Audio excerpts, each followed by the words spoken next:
ચાલો મિત્રો ટટરભાઈ જો બધા આવો છો કેમેરામાં. ગુજરાત બજેટ વર્ષ 2020 અને 21. અગાઉના લેક્ચરની અંદર કેન્દ્રીય બજેટ આપણે ભણ્યા હતા અને આ બજેટની અંદર આપણે ગુજરાત સરકારની કેટલીક પહેલો, નવી યોજનાઓ અને આગામી વર્ષની અંદર શું થવાનું છે એના વિશે ચર્ચા કરવાની છે. વળી પાછો આજે સ્પેશિયલ દિવસ છે. આખો લેક્ચર છે ને આમ તો આ પટ્ટાને ડેડિકેટેડ છે. મહિલાઓને આજનું સમર્પણ છે આપણા લેક્ચરનું. આંતરરાષ્ટ્રીય મહિલા દિવસ છે. આંતરરાષ્ટ્રીય મહિલા દિવસની આ વખતેની થીમ લગભગ ઘણા બધા વિદ્યાર્થીઓને ખ્યાલ હશે. શું આ વખતે થીમ રાખી છે? I am generation equality realising women's right. આ પ્રકારની એની થીમ રાખેલી છે. અને જે કેમ્પેન આખું ચલાવેલું છે એની થીમ શું છે તો કે ઇચ ફોર ઇક્વાલિટી. બરાબર, તો આ પ્રકારની થીમ રાખેલી છે. માનનીય આદરણીય મુખ્યમંત્રી સાહેબ અહીંયા પધારવાના હતા આપણી બાજુમાં, પરંતુ કોરોના વાયરસના પગલે ભેગા થઈ શક્યા નથી. પણ તેમ છતાં આપણે બધા ભેગા થયા છીએ આજે. ગુજરાત બજેટ અંતર્ગત ઘણા બધા એવા પ્રશ્નો હશે કે જે આગામી પરીક્ષાઓની અંદર પૂછાશે. તો મોટા ભાગના એવા પ્રશ્નો આપણે કવર કરવાનો પ્રયત્ન કરશું. સાથે આની પીપીટી છે એ તમને ટેલિગ્રામની અંદર મળી જશે. બરાબર, અને આગામી સમયમાં આની એક ટેસ્ટ પણ રાખશું જેથી કરી ગુજરાત બજેટ વ્યવસ્થિત થઈ જશે. હિતેશભાઈ આ પીપીટી બરોબર આવે એક જોજો. બરાબર, અંદર લખાણ છે બરોબર આવે જોજો. બજેટની અંદર આપણે અગાઉ પણ વાત કરી ગયા કે બે પ્રકારની બાબતો હોય. એક બાબત કેવી હોય તો કે સ્ટેટિસ્ટિક્સ હોય, આંકડાકીય બાબતો હોય, અને બીજી બાબત કઈ હોય તો કે સરકારની યોજનાઓ અને પ્રોજેક્ટ્સને પહેલો હોય. આપણને મોટા ભાગે પ્રશ્નો શેમાંથી પૂછાય તો કે આપણને સ્ટેટિસ્ટિક્સમાંથી ના પૂછાય. આપણને પૂછાય શેમાંથી તો કે સરકારની નવી પહેલો કે યોજનાઓમાંથી સવાલ વધારે પૂછાય. તો ગુજરાતનું બજેટ છે એ ખૂબ સારું બજેટ આ વખતે પરીક્ષાની દ્રષ્ટિએ મને લાગે છે ખૂબ સારું બજેટ છે કે એમાંથી ઘણા બધા પ્રશ્નો પડશે અને બહુ સહેલામાં સહેલું બજેટ છે આ. તમે એકવાર વ્યવસ્થિતપણે જો ભણી લ્યો અને એકવાર વાંચી લ્યો, થોડું ઘણું યાદ રાખી લ્યો તો સૌથી સહેલામાં સહેલું બજેટ આપણે કહી શકીએ. ભારતીય બંધારણની અંદર અનુચ્છેદ નંબર 202 છે કે જેની અંદર વાર્ષિક નાણાકીય નિવેદન અંગેની વાત કરવામાં આવી છે કે વિધાનસભાની અંદર રાજ્યપાલ દ્વારા બજેટને મુકાવવામાં આવશે. જો કે બજેટ શબ્દનો ઉલ્લેખ કરાયેલો નથી. કેન્દ્રીય બજેટનો ઉલ્લેખ કયા અનુચ્છેદમાં છે? 112 ની અંદર વાર્ષિક નાણાકીય નિવેદનનો ઉલ્લેખ થયેલો છે અને રાજ્યની અંદર જો વાત કરીએ તો અનુચ્છેદ 202 લાગુ પડશે. બજેટ અંતર્ગત આપણે સારી બાબત જોઈએ. ગુજરાત બજેટ 2020-21 તમે નામ પણ વાંચી લીધું હશે. આગળ વધીએ તો 26મી ફેબ્રુઆરી 2020 ના રોજ આપણા આદરણીય નાણામંત્રી સાહેબ નીતિનભાઈ પટેલ કે જેઓ બીકોમ ના બીજા વર્ષ સુધી ભણેલા છે, એમણે 8મું બજેટ અત્યાર સુધીમાં રજૂ કર્યું. વધારે વિશેષ બાબતો આપણે અત્યારે રજૂ નહીં કરી શકીએ, તમે સમજી શકતા હશો. ત્યાર પછી બજેટનું કદ આપણે વાત કરીએ તો 2,17,287 કરોડ રૂપિયાનું છે. 2019 અને 20 નું જે બજેટ હતું એની કરતા આટલા કરોડનો વધારો થયો છે એવા બજેટની અંદર કીધું છે. આંકડાકીય બાબતો છે, બહુ ખાસ યાદ રાખવાની જરૂર નથી. એક બજેટનું કદ આપણે યાદ રાખીએ. ત્યાર પછી આ વખતેનું જે બજેટ રજૂ કર્યું એનો મોટો એટલે કે ધ્યેય વાક્ય શું હતું તો કે સૌનો સાથ, સૌનો વિકાસ, સૌનો વિશ્વાસ, ભાઈઓ બહેનો. 2019-20 ની અંદર 285.12 કરોડની પુરાંતનું અનુમાન હતું. જ્યારે કોઈ બજેટ રજૂ કરે છે ત્યારે શું હોય છે તો કે એક પ્રકારનું અંદાજપત્ર હોય છે કે આગામી નાણાકીય વર્ષમાં આટલી આવક થશે અને અંદાજ આટલો ખર્ચ થશે. અને બજેટના વળી પાછા 3 પ્રકાર હોય એ પણ આપણને ખ્યાલ છે. એક હોય છે પુરાંત વાળું બજેટ, એક હોય છે ખાધ વાળું બજેટ અને એક હોય છે સમતોલ બજેટ. પુરાંત વાળું બજેટ એટલે શું થાય તો કે જેની અંદર સરકારની આવક વધારે હોય અને એના પ્રમાણમાં ખર્ચ ઓછો હોય એટલે સરકારની પાસે આવક એમને પડી રહેશે અને પુરાંત કહેવાય. ખાધ વાળું એટલે શું થાય તો કે સરકારની જે આવક હોય એની કરતા ખર્ચ વધારે હોય એટલે ખાડો પડી ગયો હોય, એને ખાધ વાળું કહેવાય. અને સમતોલ એટલે શું થાય? આવકય સરખી હોય અને ખર્ચય સરખો હોય, બંને છેલ્લે સમતોલ કરી દીધા હોય. એટલે જે કોમર્સ ભણ્યા હોય એને ખ્યાલ હોય કે બેને સરખું કરી દેવામાં આવે છે. એટલે મારી મચોડીને છેલ્લે બે ખાના હરખા કરી દેવાનો હોય એવું કંઈક આવે. તો અહીંયા આવે જે બજેટ રજૂ કરે છે કેવું બજેટ છે તો કે પુરાંત વાળું બજેટ છે. પુરાંત વાળું બજેટ સામાન્ય રીતે સારું કહેવાય કે ના કહેવાય? તો કે પ્રજાની દ્રષ્ટિએ, લોકોની દ્રષ્ટિએ આપણે વાત કરીએ તો સારું ના કહેવાય. બરાબર. શા માટે ના કહેવાય? તો કે પુરાંતવાળું બજેટ એટલે શું થયું કે સરકારની પાસે આવક વધારે હશે અને ખર્ચ કેવો હશે? ઓછો હશે. એટલે કે સરકાર પૈસા વધારે લેશે અને આપણી પર ખર્ચ ઓછો કરશે અને તો જ એની પાસે પૈસા પડ્યા રહેતા હોય. તો પુરાંતવાળું બજેટ 2019-20 નું પણ હતું, પણ એમાં આટલા કરોડની પુરાંતનું અનુમાન હતું. પણ અત્યારે જ્યારે નાણાકીય વર્ષ પૂરું થવાનું છે 2019-20 નું, ત્યારે ફરીવાર એને રિવાઇઝડ કર્યું તો ખબર પડી કે 5388.52 કરોડની પુરાંત રહી છે. અનુમાન આટલાનું હતું પણ વધારે પુરાંત રહી છે અત્યારે સરકારની પાસે. મહેસૂલી આવકની આપણે વાત કરીએ, રેવન્યુ ઇન્કમની, તો 2020 અને 21 ની અંદર આટલા કરોડનું અનુમાન છે. તમે ગણતરી કરી લેજો. પછી 2019 અને 20 ની અંદર આટલા કરોડનું અનુમાન હતું અને પહેલા કરતા એટલે કે આગળના વર્ષ કરતા 8.42% નો વધારો થવાનો અંદાજ છે. તો મિત્રો અને મિત્રો, આ સ્ટેટિસ્ટિક છે, બરાબર, જે આપણે યાદ રાખવાનું. કદાચ ને આગળની પરીક્ષામાં કોઈ પૂછાઈ જાય તો જ્યારે કોઈ તમે પરીક્ષા દેવા માટે જાઓ ત્યારે આ સ્લાઇડમાં એકવાર નજર ફેરવીને જવાની, આંકડાઓને વાંચીને જવાના. કદાચ ઓપ્શનમાં હોય તો આપણે ટીક મારી શકીએ. હવે આ રૂપિયો ક્યાંથી આવશે અને ક્યાં જશે એમાંથી કોઈ સવાલ પૂછવામાં આવતા નથી હોતા, બરાબર, કે ક્યાંથી આવ્યો તો કે ટેક્સમાંથી આવ્યું, સરકાર લોન લેશે, ફલાણી આવકમાંથી આવશે વગેરે, અને ક્યાં જશે તો કે આ ક્ષેત્રમાં જશે, આ સેક્ટરની અંદર આટલા રૂપિયા જશે વગેરે. તો એનાથી કોઈ પરીક્ષાની દ્રષ્ટિએ અગત્યતા હોતી નથી. હવે દરેક વિભાગ પ્રમાણે આપણે જોતા જઈએ કે સરકારે કયા પ્રકારની જાહેરાતો કરેલી છે. સૌપ્રથમ આપણે વાત કરીએ કૃષિ કલ્યાણ માટે શું વાત કરેલી છે. 3795 કરોડની ફાળવણી કૃષિ માટે કરેલી છે, જે પરીક્ષામાં પૂછાય નહીં. ખેડૂતોને વ્યાજ વગર ટૂંકા ગાળાની લોન 39,000 રૂપિયાની આપવામાં આવશે. શોર્ટ ટર્મ લોન છે, એટલે કે સહકારી બેંકમાંથી અથવા તો અન્ય સરકાર પ્રાપ્ત બેંકમાંથી લોન મળવા પાત્ર થશે. ટૂંકા ગાળા માટે પાક ધિરાણ, જેને આપણે કહી શકીએ પાક ઉગાડવો છે, ખાતર નથી, દવા નથી અથવા અન્ય કોઈ સાધનો નથી, એના માટે ટૂંકા ગાળા માટે લોન જોતી હોય તો કેટલાની મળી શકે? તો કે 39,000 રૂપિયાની મળી શકે. મુખ્યમંત્રી પાક સંગ્રહ યોજના અંતર્ગત ગોડાઉન બનાવવા માટે એક યુનિટ દીઠ 30,000 રૂપિયા મળવા પાત્ર થશે. એટલે કે સૌથી મોટી સમસ્યા હોય તો આને ગણવામાં આવતી હોય છે કે પાક એકવાર ઉત્પાદિત થઈ ગયો ત્યાર પછી એનો કઈ રીતે નિકાલ કરવો અથવા તો એને યાર્ડ સુધી કઈ રીતે પહોંચાડવું, માર્કેટ સુધી કઈ રીતે પહોંચાડવું. ઘણીવાર બને ખેતરમાં પડ્યો પાક બગડી જતો હોય, પલળી જતો હોય વગેરે. એવું ના થાય, એનો સંગ્રહ બરાબર થઈ શકે એના માટે જો ખેતરમાં એવું કોઈ કાચું મકાન કે ગોડાઉન ઊભું કરવું હોય તો 30,000 રૂપિયાની સહાય કરવામાં આવે. આ આંકડો આપણે યાદ રાખવાનો. ત્યાર પછી ખેડૂતોને હળવા ભારવાહક વાહનો જો જોતા હોય તો એના માટે 50,000 થી લઈને 75,000 રૂપિયાની સહાય મળવા પાત્ર થશે. હળવા ભારવાહક વાહનની અંદર શું આવશે? છોટા હાથી, બરાબર. છોટા હાથી આવે પછી શું આવે?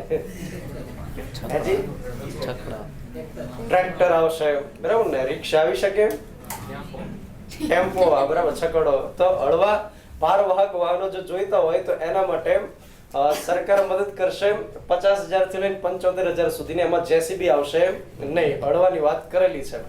અને મસ્ત સરકારની અંદર જેના માટે એપ્લિકેશન આપ્યું હોય ને એનાથી હળવું જ હંમેશા મળતું હોય.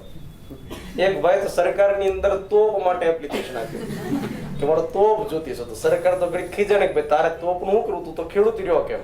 તો કે નહીં, વાત એવી છે કે આની અગાઉ જ્યારે મારો પાક બગડી ગયો ને ત્યારે 3 લાખનો વીમો મેં પક્યો હતો, એટલે એના માટે એપ્લિકેશન આપી હતી, 3,000 રૂપિયા પાક્યા હતા કે એમાંથી. તો કીધું તોપ માટે અરજી કરું તો બંદૂક તો છેલ્લે આવે કેમ? એટલે હળવા ભારવાહક વાહન કીધા છે એના માટે 50,000 થી લઈને 75,000 ની સહાય મળવા પાત્ર થશે.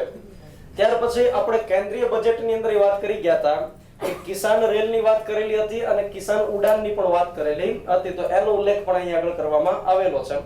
ત્યાર પછી દેશની પ્રથમ ગુજરાતમાં ઓર્ગેનિક એગ્રીકલ્ચર યુનિવર્સિટી સ્થપાશે. અને એ કઈ જગ્યાએ સ્થપાશે? તો કે પંચમહાલના હાલોલ ખાતે સ્થપાશે. તો આ ફેક્ટ પણ આપણે યાદ રાખીએ. અત્યારે સરકાર કોની પર ભાર મૂકી રહી છે? તો કે સરકાર ઓર્ગેનિક ફાર્મિંગ ઉપર ભાર મૂકી રહી છે. એટલે કે કૃત્રિમ રસાયણનો કે ખાતર દવાનો ઉપયોગ નહીં કરવાનો, એની જગ્યાએ કોનો ઉપયોગ કરવાનો? છાણિયા ખાતરનો ઉપયોગ કરવાનો. એને ઓર્ગેનિક ફાર્મિંગ કહેવાય. હવે અહીંયા આગળ લખે છે કે દેશની પ્રથમ ઓર્ગેનિક એગ્રીકલ્ચરલ યુનિવર્સિટી સ્થપાશે લખે છે, પણ ખરેખર દેશની પ્રથમ બનશે નહીં, કેમ કે 2016 ની અંદર આ પ્રકારની વાત થયેલી હતી. અત્યારે રૂપિયાની ફાળવણી કરવામાં આવેલી છે. આનંદીબેન પટેલ જ્યારે મુખ્યમંત્રી હતા ત્યારે વડોદરાની અંદર ખેડૂત રેલી સંબોધન વખતે એમણે એની જાહેરાત કરેલી હતી. એની પછી મહારાષ્ટ્રમાં સ્થપાણી અને ગોવામાં પણ સ્થપાવાની વાત થઈ ગઈ છે, બરાબર? એટલે આ પ્રથમ હશે કે નહીં એની ઉપર ડાઉટ અત્યારે રહેલો છે. ઓર્ગેનિક એગ્રીકલ્ચરલ યુનિવર્સિટી સ્થપાશે અને ત્યાર પછી અત્યારે સરકારે ઓલરેડી ગાય આધારિત જે પ્રાકૃતિક ખેતી કરે, પ્રાકૃતિક ખેતી એટલે શું થયું? ઓર્ગેનિક ખેતી. તો જે ગાય આધારિત ઓર્ગેનિક ખેતી કરે એને સહાય પણ આપવાની વાત કરી છે. અને આ ફોટા આપણે ક્યાંથી લઈ લીધેલા છે તો કે એ સીએમઓ ગુજરાતમાંથી લીધેલા છે. મેં તમને અગાઉ પણ કીધેલું હતું કે ટ્વિટર એપ્લિકેશન ડાઉનલોડ કરવાની, સીએમઓ ગુજરાતને ફોલો કરવાનું અને એમાં તમામ પ્રકારની કરંટ અફેર્સની વિગતો આપણને મળવા પાત્ર થતી હોય. તો આની અંદર શું કહે છે તો કે ગાય આધારિત જે ફાર્મિંગ કરશે એટલે ગાયના છાણમાંથી જે ખાતર બને, બરાબર ને? ઘણા ગામડાઓની અંદર ખ્યાલ હશે. તો એ છાણિયા ખાતરનો ઉપયોગ કરી અને જે ખેતરમાં ઉપયોગ કરશે આયુર્વેદિક દવા જેવું હશે. આજે છાણિયું ખાતર નાખ્યું અને તરત કપાસ ઉગી ગયો એવું નહીં બને. એના માટે 3 વર્ષ જેવો સમય લાગતો હોય અને ત્યાર પછી ફળદ્રુપતા જમીનની સારી એવી જોવા મળે. તો ગાય આધારિત જે કરે એમને માસિક ₹900 આપવામાં આવશે અને વાર્ષિક કેટલા મળશે તો કે 10,800 ગાયના નિભાવ માટે આપવામાં આવશે. કેમ કે છાણ આવશે ક્યાંથી? ગાયમાંથી. તો ગાયને સાચવવી પડશે એવું કહે છે સરકાર. તો ₹900 માસિક અને વાર્ષિક કેટલા મળશે? 10,800 મળવા પાત્ર થશે. ત્યાર પછી આ પણ વાત છે કિસાન પરિવહન યોજના માટેની કે ખેડૂતોને ભારવાહક વાહન માટે જે 50,000 થી 75,000 મળશે અને પ્રથમ તબક્કે 5,000 ખેડૂતોને લાભ આપવા માટે 30 કરોડની જોગવાઈ કરેલી છે. પરંતુ આ ફેક્ટ આપણા માટે કામનો નથી. આપણે માત્ર આ આંકડો એક યાદ રાખવાનો રહેશે. ત્યાર પછી પશુપાલન માટે શું જોગવાઈ છે એની વાત કરે છે. મુખ્યમંત્રી પશુધન સહાય યોજના અંતર્ગત ગાય અને ભેંસ ને શું જન્મે તો કે કેટલ, એને ઓલું બચ્ચું કહેવાય, શું કહેવાય? ગાય કે ભેંસ ને જન્મે એને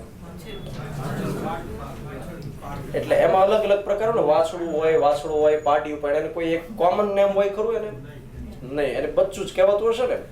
જે ખેડૂત પરિવારમાંથી આવતો હોય વધારે ખ્યાલ હોય તો એ બચ્ચું જન્મે આપણે કેટલ કહીએ અથવા કેફ કહીએ. એ કેટલનો જો જન્મ થાય તો હવે જેમ માણસોની અંદર કેમ કુપોષિત વાળા જન્મતા હોય તો એમ કદાચ એમાંય કુપોષિત વાળા પાડા જન્મતા હશે કે વાછડી જન્મતી હશે. તો એને તે સહાયતા કરવા માટે ગાય કે ભેંસને કંઈક પૌષ્ટિક આહાર મળી રહે એના માટેની વાત કરી છે કે મહિનાના 150 કિલોગ્રામ જેટલું જો ખાંડ ખરીદે તો એ 50% સબસિડી આપવામાં આવશે.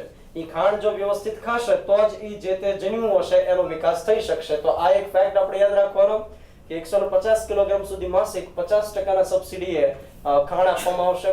ત્યાર પછી હિંમતનગરના રાજપુર નવા ખાતે વેટરનિટી ઇન્સ્ટિટ્યૂટ ઊભી કરવામાં આવશે પ્રાણીઓની સારવાર માટે થઈ. કરુણા એનિમલ એમ્બ્યુલન્સ આપણને સૌને ખ્યાલ છે. કયો નંબર છે? 1962 નંબર છે. જે અત્યારે 31 શહેરોની અંદર સુવિધા આપી રહ્યું છે. સવારે 7 વાગ્યાથી લઈને રાત્રે 10 વાગ્યા સુધી સુવિધા ઉપલબ્ધ હોય છે. હવે તો ગામડાઓની અંદર પણ જાય છે. સિટીની નજીકના ગામડાઓ હોય તો ત્યાં આગળ સુવિધા દેવા માટે પણ જાય છે. રસ્તામાં કોઈ જગ્યાએ નીકળીએ, કોઈ કૂતરો અથવા તો કોઈ પક્ષી બીમાર પડી જઈએ તો આપણે ફોન કરી દેવાનો એટલે એ લોકો આવી જાય, રિપેર કરીને વળી પાછા જતા રહે. તો અમદાવાદ એ જ રીતે સુરત, રાજકોટ, વડોદરા, ભાવનગર, મહેસાણાની અંદર સુવિધાને વધુ મજબૂત બનાવવા માટે એટલે કે એક એમ્બ્યુલન્સ ફાળવી હોય તો હવે એની સંખ્યા વધારો કરશે. તો એના માટે 13 કરોડ રૂપિયાની ફાળવણી કરવામાં આવેલી છે. ત્યાર પછી આજે મુખ્યમંત્રી પશુધન સહાય યોજનાની વાત જે આપણે હમણાં કરી એનો જ ફોટો છે. આ ફોટા આપણે એટલા માટે મૂક્યા કે તમને વાંચવામાં સરળતા રહે એટલા માટે. ત્યાર પછી મત્સ્ય ઉદ્યોગ માટે વાત કરી છે કે જે માછીમારો હોય એમણે કોઈ બોટ ખરીદવી હોય, કોઈ સાધન ખરીદવું હોય, 1,20,000 ની કિંમત સુધીનું વાહન એમણે ખરીદવું હોય તો 50% સબસિડી આપવામાં આવશે. એટલે કે 50% રકમ કોણ ભોગવશે? સરકાર ભોગવશે. એ જ રીતે આપત્તિ સમયે જ્યારે કોઈ વાવાઝોડું આવી ગયું હોય, ગુજરાતની અંદર કેમ આવવાના હતા વાયુ વાવાઝોડું, મહા વાવાઝોડું વગેરે, તો એવા સમયે માનો કે દૂર કંઈક નીકળી ગયા હોય અને એમને રેસ્ક્યુ માટેના જે સાધનો ખરીદવા હોય કે ભાઈ જેકેટ છે અથવા તો વચ્ચે એક મેટર કરંટની અંદર આવેલી હતી જેમિની ઉપકરણ કરીને આવેલું હતું, બરાબર, કે દૂર કંઈક નીકળી ગયા હોય કે જેમનો સંપર્ક થઈ શકે એમ નથી, તો સરકારે સેટેલાઇટની મદદથી એમને જેમિની નામનો ઉપકરણની અંદર સિગ્નલ મોકલી શકે. એક મોબાઈલ જેવું એક ઉપકરણ હોય કે જેમાં સિગ્નલ મળી જાય કે હવે કંઈક વાવાઝોડું આવવાનું છે કે કંઈક આવવાનું છે, તમે ઝડપથી ઘર ભેગા થઈ જાઓ. તો આ પ્રકારના ઉપકરણ કે સાધન ખરીદવા માટે થઈ પણ સરકાર સહાય કરશે. તો એના માટે ગુજરાત સરકાર કેટલા આપશે? 2 કરોડ રૂપિયાની જોગવાઈ કરવામાં આવેલી છે. ત્યાર પછી બાગાયત માટેની વાત કરેલી છે. લારીવાળા નાના જે વ્યાવસાયિકો હોય, જે ફ્રૂટ વેચતા હોય, શાકભાજી વેચતા હોય, તો એની છત્રી મોટી કરવા માટે સરકાર સહાય આપશે એવું કહે છે કે મોટી પ્રમાણમાં છત્રી લઈ શકે. તો એના માટે કેટલા રૂપિયા ખર્ચ છે? ગુજરાત સરકાર 8 કરોડ રૂપિયા ખર્ચ છે, બરાબર. અને ઘણા બધા લોકોને એનો લાભ મળશે એવું કહે છે. કદાચ છત્રી મોદીના ફોટા વાળી હશે એટલે બધું તડકો સહન કરી શકશે, ગરમી શોષાઈ જશે, કદાચ ફીચર્સ વાળી હોઈ શકે, આપણને ખબર નથી. પણ એ બધા માટે અત્યારે સહાય કરે છે. ત્યાર પછી બાગાયતી પાકના મૂલ્યવર્ધન માટે ટ્રેનિંગ આપવામાં આવશે અને મહિલાઓને ટ્રેનિંગ આપવામાં આવશે બાગાયતની, હોર્ટિકલ્ચર જેને આપણે કહીએ. અને એ મહિલાઓને દર મહિને 500 રૂપિયાનું સ્ટાઇપેન્ડ પણ મળશે. જે મહિલા કોર્સ કરવા માટે જાય, ટ્રેનિંગ લે, એમને 500 રૂપિયા મળવા પાત્ર થશે એવી વાત કરવામાં આવેલી છે. સહકાર એટલે કે કોઓપરેશન, જે નાગરિક સહકારી બેંક હોય છે, ખાંડની સહકારી મિલ હોય છે, એ જ રીતે ગોળ માટેની સહકારી મંડળીઓ હોય છે વગેરે. તો એવા જે સહકારી ક્ષેત્ર હોય એના માટે જોગવાઈ કરે છે. બજાર સમિતિઓને ખેત પેદાશોના રક્ષણ માટે 5000 મેટ્રિક ટન સુધીના ગોડાઉન બનાવી શકે એના માટે સહાય કરવાની વાત કરે છે. એટલે કે માર્કેટિંગ યાર્ડે આપણે કોઈ પણ વસ્તુ મૂકી હોય, કપાસ મૂકી હોય, ઘઉં મૂકી હોય વગેરે, તો ત્યાં આગળ 5000 મેટ્રિક ટન. મેટ્રિક એટલે શું થાય? મેટ્રિક ટન એટલે કેટલા થાય? કેટલા કિલોગ્રામ થાય? 1000 કિલોગ્રામ થાય, બરાબર. તો 5000 મેટ્રિક ટન સુધીનું ત્યાં ગોડાઉન બની શકે એ પ્રકારની વ્યવસ્થા થઈ શકે એના માટે સરકાર સહાય કરશે. ઉપરાંત નબળી કે બંધ પડી ગયેલી જે મિલ હોય ખાંડની, એને ફરીવાર શરૂ કરવા માટે પણ સરકાર સહાય કરશે એવું કહે છે. ખાંડની જે મિલો હોય એમને શેરડીની ખરીદી કરવી હોય તો સરકાર એમને લોન આપતી હોય છે. ગુજરાત સરકાર પણ લોન આપે છે અને ભારત સરકાર પણ લોન આપતી હોય છે. તો એમને ફરીવાર પુનર્જીવિત કરવા માટે સરકાર પહેલ કરશે અને એના માટે 25 કરોડ રૂપિયા ખર્ચશે એવી વાત કરવામાં આવી છે. ત્યાર પછી જળ સંસાધન, વોટર રિસોર્સિસ માટે વાત કરે છે. અત્યારે એક સરસ યોજના શરૂ છે, સૌની યોજના. સૌની યોજનાનું પૂરું નામ કેટલાને આવડે છે? અરે વાહ, ખૂબ સરસ. 2 કે 4 જણાને આવડે છે આખા ક્લાસમાંથી. યસ બેન, બોલો. સૌરાષ્ટ્ર નીર યોજના. સૌરાષ્ટ્ર નીર યોજના. તમે તો હાવ શોર્ટ ફોર્મ કર્યું, એવું ખરેખર ન આવે. સૌરાષ્ટ્ર નર્મદા અવતરણ ઇરિગેશન યોજના. આવું કેટલાને આવડતું હતું? આહા, ઘણાને આવડતું હતું. આવડતું હતું, જવાબ નહોતો દેવા કેટલા ઉજાગરી કરું હતું. ઘણાને એવું થતું હોય કે સાહેબ આવો થુલિયા જેવા જવાબ દઈએ, કંઈક આમ લેવલ નો લાવો ને પહેલા. સૌરાષ્ટ્ર નર્મદા અવતરણ ઇરિગેશન યોજના. સૌની યોજના પાછળનો મુખ્ય ઉદ્દેશ એવો છે કે નર્મદા નદીનું ઉપરથી વહી જતું પાણી હોય, ઓવરફ્લો થતું પાણી હોય, જે ખંભાતના અખાતની અંદર અલ્ટિમેટલી ભળી જવાનું છે અને આગળ જતા એનો ઉપયોગ થઈ શકવાનો નથી. તો એ નર્મદાનું વધારાનું પાણી ક્યાં લઈ જવાનું છે? સૌરાષ્ટ્ર સુધી પહોંચાડવાનું છે. સૌરાષ્ટ્રની જે ધરતી છે ઊંધી રકાબી જેવી છે, એટલે વચ્ચે ઉચ્ચ પ્રદેશ છે, એટલે જેટલું પાણી હોય ચોમાસાનું એ બધું વહી જાય ને સીધું દરિયાની અંદર ભળી જાય. એટલે ત્યાં હોય નહીં. આપણી સૌરાષ્ટ્રની બધી નદીઓ આપણને ખ્યાલ છે કે 12 માસની અંદર ખાલી ચોમાસાની અંદર ભરપૂર હોય, બાકી ખાલી ખમ હોય, અન્ય કામ માટે ઉપયોગમાં લઈ શકાતો અત્યાર સુધી. તો એ સૌરાષ્ટ્ર સુધી પહોંચાડવા માટે થઈ અને સૌની યોજના લઈને આવ્યા. સૌની યોજનામાં મિત્રો શું કીધું છે તો કે 4 ફેઝની અંદર કામ થશે, 4 લિંકની અંદર કામ થશે. 1126 કિલોમીટર લાંબી પાઇપલાઇન દોડાવવામાં આવશે અને એના દ્વારા 115 જેટલા જળાશય હોય એને ભરવામાં આવશે ભાઈઓ બહેનો. તો એના કારણે શું થશે? સૌરાષ્ટ્રનો વિકાસ થશે. જો આવું મને કોઈ બોલતા સાંભળી જાય ને ભાજપ વાળા, તો મને પ્રવક્તા બનાવી દે. નહીં, આમાંથી ઘણા એવું થતું હશે, તું કઈ નું હાલ ભાઈ. વિચારી લીધો હશે. એટલે સૌની યોજના અંતર્ગત આ પ્રકારે જે 4 ફેઝમાં કામ કરવાનું છે એના માટે 1710 કરોડ રૂપિયાની જોગવાઈ આ વખતે કરવામાં આવી છે. અને ખરેખર હવની યોજના બધા હવની જ કરી નાખી છે. જે જગ્યાએ પાઇપલાઇન નીકળે નજીકમાં ખેતરો તો ત્યાં બાખોરા પડ્યા અને ખેતર સુધી લઈ ગયા. ઘણી વાર ન્યૂઝપેપરમાં આવે કે ફુવારા થતા હોય એવું. ઉકાઈ જળાશય બની રહેલા સોનગઢ ઉચ્છલ નિહાર લિફ્ટ ઇરિગેશન યોજના માટે 250 કરોડ રૂપિયાની જોગવાઈ છે. લિફ્ટ ઇરિગેશન એટલે કે ઇરિગેશન એટલે સિંચાઈ થયું. એટલે કે ઉચ્ચ પ્રદેશ અથવા તો ઊંચાઈવાળો ભાગ હોય ત્યાં સુધી સિંચાઈની વ્યવસ્થા કરવા માટે જે વ્યવસ્થા કે ઊભી કરે છે લિફ્ટ ઇરિગેશનની વ્યવસ્થા છે. તો એ પ્રોજેક્ટ અત્યારે ઉકાઈ જળાશય ઉપર થઈ રહ્યો છે. તો એના માટે રૂપિયાની જોગવાઈ કરેલી છે. ત્યાર પછી ભાડભૂત બેરેજ નિર્માણ માટે 400 કરોડની જોગવાઈ આ વખતેના બજેટની અંદર કરેલી છે. ભાડભૂત બેરેજ વિશે આપણને ખ્યાલ હશે, બરાબર, કે ભાઈ આ પહેલી વાર ચર્ચાની અંદર આવ્યો એવો ટોપિક નથી. ભાડભૂત બેરેજ છે એ તો ઘણા સમયથી ચર્ચામાં આવેલો છે. તો આપણે પહેલી વાર વાંચી એટલે નવું લાગે છે. અત્યારે તમને ખ્યાલ હશે કે એક યોજના છે કે સૌરાષ્ટ્રની નદીઓ હોય અથવા તો ઉત્તર ગુજરાતમાંથી જે નદીઓ આવે, સાબરમતી હોય, મહી હોય, ઢાઢર હોય, ત્યાર પછી આ બાજુ નર્મદા આવે વગેરે, એ બધી ખંભાતની અંદર ભળી જાય. અખાતની અંદર ખંભાતના અખાતમાં ભળી જાય એટલે એકદમ ખારું પાણી એનું થઈ જાય, એનો ઉપયોગ કરી શકાય નહીં.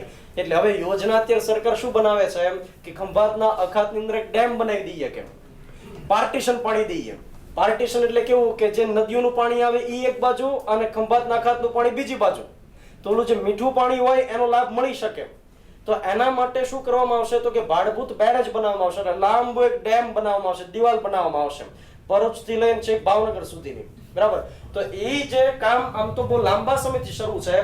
વચ્ચે જો કે ઘણા બધા લોકોએ વિરોધ કરેલો હતો, જે કિનારે વસતા માછીમારો હોય એમણે વિરોધ કર્યો હતો કે ભાઈ અત્યારે શું થાય છે, નદીઓનું પાણી અને ઓલું ખારું પાણી બે જે જગ્યાએ ભેગું થાય ને ત્યાં આગળ માછલીઓ બહુ સારી ડેવલપ થાય છે. કે હિલસા નામની માછલી બધું ત્યાં બહુ સારી રીતે મળે છે. હવે તમે બે પાર્ટ કરી નાખશો તો માછલીઓ અહીંથી બધી જતી રહેશે. કે અને અમુક માછલીઓ એવી હોય કે જેને ખારા પાણીમાં જ મજા આવે, એને મીઠું પાણી આપો તો એ બીમાર પડી જાય, તાવ આવી જાય. એને ઘણા નથી હોતા કે જે બહારનું રોજ ખાતા હોય એ 5 સ્ટાર હોટલમાં જઈને તો એને તાવ આવે, એને બહારનું ફૂટપાથ ઉપર ખાય તો જ મજા આવે. તો ઘણી માછલીઓ એવી હોય જે ખારા પાણીમાં જ થઈ શકે. તો એ માછીમારોએ 2014 ની અંદર સારો એવો વિરોધ કરેલો હતો. એટલે અત્યારે આ કામગીરી હજુ શરૂ છે, અંડર કન્સ્ટ્રક્શન છે, એના માટે કેટલા રૂપિયા ફાળવ્યા? 400 કરોડ રૂપિયાની ફાળવણી કરી છે. ત્યાર પછી અટલ ભૂજળ યોજના અંતર્ગત ઉત્તર ગુજરાત કચ્છ જિલ્લાના 24 તાલુકાઓને 5 વર્ષના ગાળા માટે 757 કરોડની જોગવાઈ કરવામાં આવેલી છે. હવે આ જે અટલ ભૂજળ યોજના છે એ નરેન્દ્ર મોદીજીએ 25મી ડિસેમ્બરે લોન્ચ કરી. 25મી ડિસેમ્બર 2019ના દિવસે એમણે જાહેરાત પણ કરી ઓફિશિયલ. અટલ બિહારી વાજપેયીનો જન્મદિવસ 25મી ડિસેમ્બર સુશાસન દિવસ તરીકે આપણે ઉજવીએ છીએ, ગુડ ગવર્નન્સ ડે. હવે નરેન્દ્ર મોદીજીએ શું કીધું હતું કે ભાઈ અટલ બિહારી વાજપેયી જે થઈ ગયા એના માટે આ પાણીનો જે મુદ્દો હતો એ એના હૃદયની એકદમ નજીકનો મુદ્દો હતો. એટલે હું એ મુદ્દાને આગળ લઈ જઈશ અને અટલ બિહારી વાજપેયી છે એમને ખૂબ ગમશે કે એમ કરીને એમણે લોન્ચ કરી હતી અટલ ભૂજળ યોજના. આ યોજના અંતર્ગત શું કરવાનું છે તો કે જે જળાશયો અત્યારે ખાલી ખમ પડ્યા છે એને ફરીવાર ભરવાનો પ્રયત્ન કરવામાં આવશે. અને મસ્ત આપણને ખ્યાલ છે કે સરકારે એક મિશન જ શરૂ કર્યું છે, નલ સે જલ યોજના, જલ જીવન મિશન. 2024 સુધીમાં દરેકના ઘરે પાઇપલાઇન દ્વારા નળ દ્વારા પાણી આપવામાં આવશે. તો એમાં આ અટલ ભૂજળ યોજના કારગત નીવડશે. દરેક પંચાયતને આ કામગીરી સોંપવામાં આવેલી છે. દરેક પંચાયત આ પ્રકારે પ્રયત્ન કરશે કે પોતાના વિસ્તારની અંદર જે જળાશયો ખાલીખમ પડ્યા હોય તો એને ઊંડા કરશે, સમારકામ કરશે, પાણીથી ભરશે, એ પ્રકાર પ્રયત્ન કરશે. તો એના માટે 757 કરોડની જોગવાઈ કરી. ત્યાર પછી શિક્ષણ માટે પણ કેટલીક જોગવાઈઓ થઈ ગઈ છે. એમાં શું કહે છે કે તો કે 500 શાળાઓને સ્કૂલ ઓફ એક્સલન્સ તરીકે વિકસાવવામાં આવશે. કદાચ દિલ્હીમાંથી પ્રેરણા મળી હોય પણ બની શકે કે ત્યાંની શાળાઓ જે સારી બનાવી નાખી છે સરકારી શાળાઓ, તો સ્કૂલ ઓફ એક્સલન્સ તરીકે 500 જેટલી શાળા ડેવલપ કરવામાં આવશે.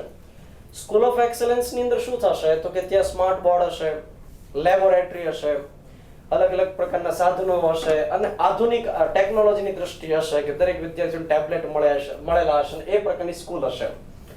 અને દરેક તાલુકામાંથી જે તેજસ્વી વિદ્યાર્થી હોય, તારલાઓ હોય, એવા વિદ્યાર્થીઓને આ સ્કૂલ ઓફ એક્સલન્સમાં ભણાવવામાં આવશે. ઘણી બધી જગ્યાએ નથી હોતું સ્ટાર બેચ હોતું. સ્ટાર બેચ એટલે શું થાય કે જેની અંદર તારલાઓ કે તારલીઓ ભણતી હોય કે જે કંઈક પરિણામ લાવવા માટે તત્પર હોય એવા હોય. તો આ તાલુકામાંથી જે વિદ્યાર્થીઓ સારા હોય, ભણી શકે એમ હોય એવા વિદ્યાર્થીઓને પસંદ કરી અને આવી સ્કૂલ ઓફ એક્સલન્સ ની અંદર ભણાવવામાં આવશે અને પરિણામ કાઢવામાં આવશે, એવો ઉદ્દેશ છે. ત્યાર પછી ગુજરાત સરકારે એવું કીધું છે કે પ્રાથમિક શાળાની અંદર 7000 નવા ઓરડાઓ બનાવવામાં આવશે. નવા ઓરડાઓ બનાવવામાં આવશે 7000 જેટલે એવું કીધું છે, પણ એની અંદર શિક્ષક હશે કે નહીં એવું કીધું નથી, કેમ કે વિદ્યુત સહાયકની ભરતી હજી બાકી છે, બરાબર. એટલે ઓરડા તો બની જશે એ કન્ફર્મ વાત છે. હજી ઘણી બધી નિશાળની અંદર સાહેબ વગર છોકરા ભણે છે અત્યારે, બરાબર. એકલા છોકરા કે અમારી જો કોઈ મોનિટર હોય તો એક ઉધી દાડ લખાવતો હોય, બરાબર. એ પ્રકાર ઘણી હાલે છે. 7000 નવા ઓરડા બની જશે. Gujarat school quality accreditation council બનાવવામાં આવશે, જે શિક્ષણની ગુણવત્તામાં વધારો થયો એના માટે સજેશન્સ આપશે. ત્યાર પછી રાઇટ ટુ એજ્યુકેશન અંતર્ગત એડમિશન મેળવવા માટે 550 કરોડની જોગવાઈ કરેલી છે. આપણે અગાઉ પણ ભણી ગયા કે રાઇટ ટુ એજ્યુકેશન અંતર્ગત વિદ્યાર્થીને પોતે પ્રાઇમરી સ્કૂલ આખી પૂરી કરી નાખે, સેકન્ડરી સ્કૂલ પૂરી કરે, 14 વર્ષ સુધી એમને મફતમાં ભણવામાં આવે. અને એના માટે ખર્ચો કોણ આપશે? તો કે સરકાર આપશે. તો એ સરકાર જે ખર્ચો આપે એના માટે કેટલા કરોડની ફાળવણી કરી? 550 કરોડની. કોલેજની અંદર પ્રવેશ મેળવતા હોય એવા વિદ્યાર્થીઓને શું મળતું હોય છે? ટેબ્લેટ્સ મળતા હોય છે. કોલેજની અંદર પ્રવેશ મેળવશે, ડિપ્લોમાની અંદર મેળવશે, આઈટીઆઈ વાળાને પણ મળતા હોય છે. એમાં કેટલા રૂપિયા ભરવાના થાય? 1000 રૂપિયા ભરે તો એમને ટેબ્લેટ્સ મળતા હોય છે. તો ટેબ્લેટ્સ માટે કેટલા કરોડ સરકાર ખર્ચે છે? 200 કરોડ રૂપિયા ખર્ચે છે. એટલે એમને એવું છે કે આ છોકરાઓ ડિજિટલમાં આગળ વધે, ટેકનોલોજીનો ઉપયોગ કરે અને બેઠા બેઠા ભણી શકે. ગુજરાત યુનિવર્સિટી દ્વારા ડીઆરડીઓ સાથે એમઓયુ કરી સ્કૂલ ઓફ ડિફેન્સ સ્ટડી શરૂ કરવામાં આવશે. ગુજરાત યુનિવર્સિટીની અંદર આ કોર્સ શરૂ કરવામાં આવશે, ડિફેન્સ ઉપર સ્ટડી કરવામાં આવશે. આઈઆઈટી રામ ખાતે ડીઆરડીઓ ના સહયોગથી department of advance defence technology શરૂ કરવામાં આવશે. આ આઈઆઈટી રામ છે કઈ જગ્યાએ આવેલી છે? તો કે અમદાવાદની અંદર આવેલી છે. Institute of infrastructure technology research and management. હજી એકવાર, institute of infrastructure technology research and management. આ પ્રકારની ઇન્સ્ટિટ્યૂટ ક્યાં આવી? અમદાવાદની અંદર આવી. અને એમાં defence research and development organisation દ્વારા એમઓયુ થયા અને ડિફેન્સ માટેનો એક વિભાગ શરૂ કરવામાં આવશે એવું આગળ કહે છે. ત્યાર પછી એક સરસ યોજના શરૂ થયેલી છે અત્યારે, મુખ્યમંત્રી યુવા સ્વાવલંબન યોજના. આ મુખ્યમંત્રી યુવા સ્વાવલંબન યોજના અંતર્ગત શું રહેલું છે? તો કે જે વિદ્યાર્થીઓ સારું પરફોર્મન્સ આપતા હોય, એટલે કે ધોરણ 10 ની અંદર જો એમને 80% ઉપર માર્ક્સ હોય અને ડિપ્લોમાની અંદર એડમિશન લેવું હોય તો એમને અમુક પ્રકારના લાભ મળશે. કેવા લાભ મળશે? તો કે આર્થિક રીતે સહાયતા મળશે. એ જ રીતે 12મા ધોરણની અંદર જે વિદ્યાર્થીઓને 70 કરતા વધારે ટકાવારી આવેલી હોય તો એવા વિદ્યાર્થીઓને પણ કોલેજમાં એડમિશન લેતી વખતે ઘણી સરળતા રહેતી હોય. ત્યાર પછી અત્યારે આપણને એ પણ ખ્યાલ છે કે ટ્યુશન કરવા હોય તો એના માટે પણ સરકાર સહાયતા આપે છે. નીટના ક્લાસ કરવા હોય, જેડબલઈ ના ક્લાસ કરવા હોય તો એના માટે પણ સરકાર આર્થિક સહાય આપે છે. કોમ્પિટિટિવ એક્ઝામ્સ ની અંદર ક્લાસ કરવો હોય તો કેટલા રૂપિયા આપે છે? 20,000 રૂપિયા આપે છે, આર્થિક સવાણોને આપે છે, બરાબર ને? તો અલગ અલગ પ્રકારની આ રીતે જે સ્કીમ્સ લાવેલા છે મુખ્યમંત્રી યુવા સ્વાવલંબન યોજના અંતર્ગત અલગ અલગ પ્રકારના કોર્સ કરવા હોય તો આર્થિક સહાયતા અહીંયા પૂરી પાડવામાં આવતી હોય છે. ત્યાર પછી આરોગ્ય અને પરિવાર કલ્યાણ માટે શું વ્યવસ્થા કરવામાં આવી એની આપણે વાત કરીએ. 3 જગ્યાએ નવી મેડિકલ કોલેજ ખોલવામાં આવશે. કઈ કઈ જગ્યા છે? તો કે એક રાજપીપળા, નવસારી અને પોરબંદર ની અંદર 3 નવી મેડિકલ કોલેજ સ્થાપવામાં આવશે અને એની સીટ વધારવામાં આવશે. અત્યારે જો સરકારની એક યોજના છે કે જે વિદ્યાર્થીઓ પ્રમાણમાં હોશિયાર હોય અને સરકારી કોલેજની અંદર એડમિશન મેળવી લેતા હોય, ટકાવારીના આધારે એની અંદર એડમિશન મળતું હોય સરકારી કોલેજમાં. આપણે ભાવનગરમાં પણ એમબીબીએસ આવેલી છે. તો ત્યાં આગળ એમને રહેવાની પણ વ્યવસ્થા આપે, જમવાની વ્યવસ્થા આપે, ભણવાની વ્યવસ્થા આપે. અને ત્યાર પછી એમને પ્રેક્ટિસ કરવી હોય તો બહુ દૂર નથી જવાનું ભાવનગરમાં. તો બરાબર ને? પ્રેક્ટિસ કરવી તો ક્યાં જવાનું? સર્ટી હોસ્પિટલમાં. ઘણા સર્ટી હોસ્પિટલમાં જ પડ્યા હોય. કોઈ ડોક્ટરની આગળ પાછળ રહેતા હોય. કોઈ ડોશીમાં કદાચ આંખ ચેક કરવા જાય ને તો 3-4 જણા આંખ ચેક કરે. ડોશી મને એમ થાય કેવી સારી હોસ્પિટલ, 4 ડોક્ટર જોઈ ગયા છે, પણ ઓલા 3-4 જણા તો પ્રેક્ટિસ કરતા હોય. ઓલો એન્ડોસ્કોપી કરે, અંદર ઓલો ઓપ્ટિકલ ફાઈબર નાખે, તો ઘણા એમાં લાભ લઈ જાય. સાહેબ હું નાખું કે? એટલે અહીંયા પણ એવી જ વ્યવસ્થા કરવામાં આવશે 3 જગ્યાએ કે ભાઈ ત્યાં જે હોસ્પિટલ હોય એની સમકક્ષ બનાવવામાં આવશે. અને સાથે એક યોજના હું તમને વાત કરતો હતો કે સરકારી મેડિકલ કોલેજની અંદર જે વિદ્યાર્થી ભણે એને વાર્ષિક 6,000 રૂપિયા ભણવાના થાય. પ્રાઇવેટની અંદર જાય તો એને લાખોની અંદર ફીસ થતી હશે, પણ આ 6,000 રૂપિયાની અંદર બધી વ્યવસ્થા આવી જતી હોય. પણ ગુજરાત સરકારની નીતિ એવી છે કે જે લોકો સરકારી કોલેજમાંથી ભણીને બહાર નીકળે તો એમણે ગામડાઓની અંદર લાભ દેવાનો. ગામડાઓની અંદર પહેલા 3 વર્ષનું હતું ભાઈ, 3 વર્ષ સુધી ગામડામાં ફરજિયાત પ્રેક્ટિસ કરવાની. જો ફરજિયાત ત્યાં પ્રેક્ટિસ કરે એટલે કે ત્યાં ક્લિનિક ખોલે અથવા પીએચસી સેન્ટર હોય ત્યાં આગળ પ્રેક્ટિસ કરે. ટૂંકમાં ગામડાઓની અંદર પેશન્ટને જોવાના, સાંભળવાના અને એને ટ્રીટ કરવાના. એકવાર જે વ્યક્તિ ગામડામાં કામ કરી આવે એ કોઈ જગ્યાએ પાછો પડે નહીં. બધા જ પ્રકારના ત્યાં આગળ કેસીસ આવે. એટલે પહેલા 3 વર્ષનું હતું, પણ આ ડોક્ટર વાળા કોઈ 3 વર્ષ કરતા નહીં. કંઈક પ્રાઇવેટ ક્લિનિક ખોલી નાખે શહેરમાં અથવા કંઈક વિદેશમાં વ્યાજે એ પ્રકારનું કરે.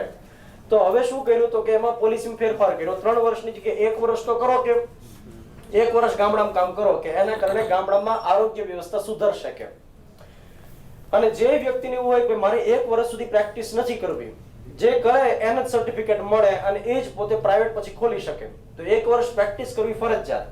માનો કે જે વ્યક્તિને એવું હોય કે 1 વર્ષની પ્રેક્ટિસ નથી કરવી, તો એને 20 લાખ રૂપિયા બોન્ડના ભરવાના. કાલ 20 લાખ રૂપિયા તું ભરી દે તો 1 વર્ષ પ્રેક્ટિસ નહીં કરવાની, એમને સર્ટિફિકેટ મળી જાય. તો ઘણા બધા લોકો અત્યારે એ જ કરે છે, 20 લાખ રૂપિયા ભરી દે, પ્રેક્ટિસ ગામડામાં નથી કરવી કેમ, અને પ્રાઇવેટ પોતાનું ખોલીને બેઠી જતા હોય. તો આ પ્રકારની વ્યવસ્થા પણ કરેલી છે. ત્યાર પછી આશા બહેનોને આગવી ઓળખ આપવા માટે એમને યુનિફોર્મની સાડી લેવા માટે 4 કરોડની જોગવાઈ કરેલી છે. તો આશા વર્કરને 2 સાડીઓ હવે યુનિફોર્મમાં આપવામાં આવશે. આ આશા વર્કરનું પૂરું નામ કેટલાને આવડે છે? બેન તમને આવડવું જોઈએ, નથી આવડતું? યસ મિત્ર. અરે વાહ. એક્રેડિટેડ સોશિયલ હેલ્થ એક્ટિવિસ્ટ એવું પૂરું નામ થશે, આશા વર્કર થશે. અચ્છા, આશા વર્કર સરકારી નોકર કહેવાય? રાજ્ય સેવક કહેવાય એને રાજ્ય સેવક કહેવાય. બરાબર. આશા વર્કરની પરીક્ષા દર કેટલા વર્ષે લેવાય છે?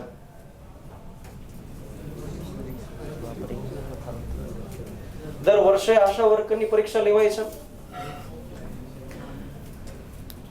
આશા વર્કર માટે કોઈ દિવસ પરીક્ષા નથી લેવાતી. સાંભળો, કોઈ દિવસ ફોર્મ ભરાણા નથી. મુખ્ય સેવિકા માટે આવે, આશા વર્કર માટે ના આવે. બધામાં હા નહીં પાડવાની.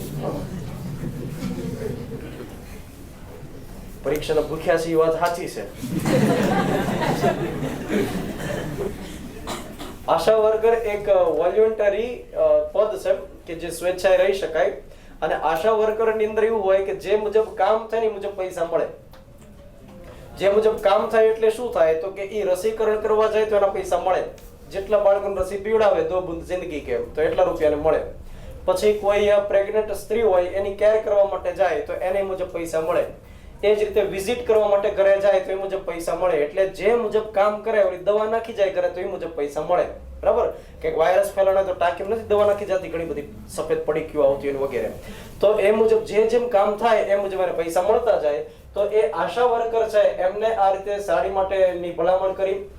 ત્યાર પછી આ એક અર્બન હેલ્થ સેન્ટર ખોલવાની વાત છે. અર્બન હેલ્થ સેન્ટર એટલે કે શહેરની અંદર એવા ક્લિનિક ખોલવામાં આવશે, સરકારી ક્લિનિક. બરાબર. જો આરોગ્ય માટે અત્યારે સારી પહેલો થઈ રહી છે.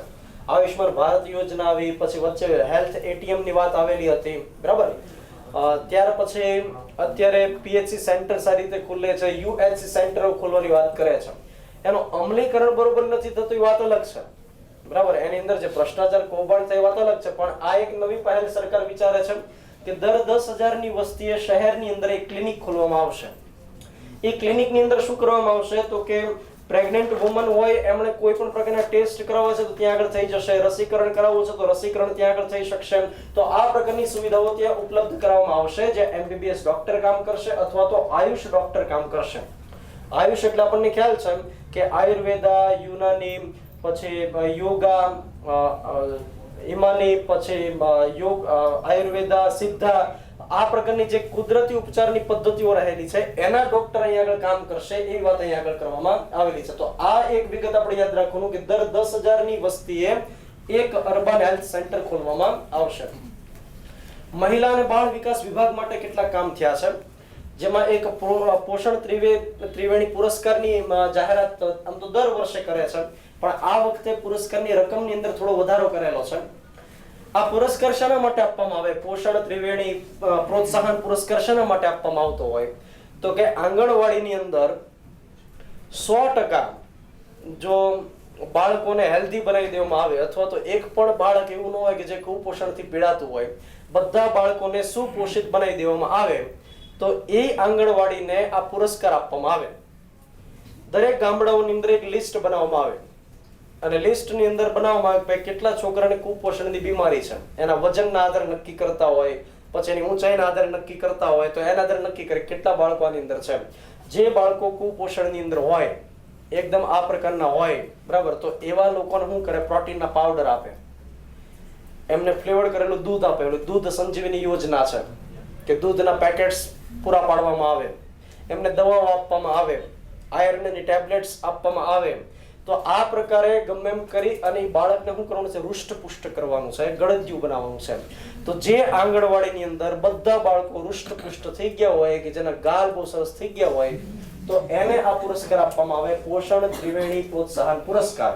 હવે કામ કોણે કર્યું હોય, તો કે આંગણવાડીની જે બેન હોય ને એને કામ કર્યું હોય, તો આંગણવાડી વર્કર છે એમને કેટલાનો પુરસ્કાર મળશે, 12,000 રૂપિયાનો પુરસ્કાર મળશે. અને ઓલી તેડાગર બહેન આવે, એની હારો આસિસ્ટન્ટ જે હોય, એમ જે નાસ્તો બનાવતી હોય, સુખડી, બટાટા પૌવા વગેરે વગેરે જે બનાવતી હોય, વળી પછી બીજું કામ એ હોય, છોકરાને ઘરે ઘરે લેવા જવાના, કાંકમાં તેડીને જતા હોય, બરાબર, 2-3 તો કાંકમાં તેડ્યા હોય, 1-2 હાથમાં લઈને આવતા હોય. તો એ સીન આખો જોવાતું હોય છે, ગામડામાં રહેતો હોય વધારે ખબર હોય, તો એ ગમે ત્યાંથી ગોતી ગોતીને લઈને આવે.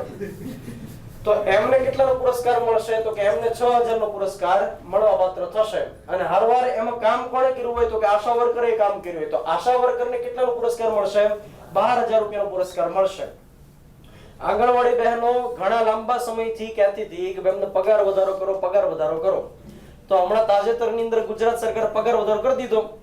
7,200 રૂપિયાને મળતો તો અત્યારે કેટલો મળે, 7,800 રૂપિયાને મળે છે. આ આપણે યાદ રાખવું, પરીક્ષા પૂછાયું બધું.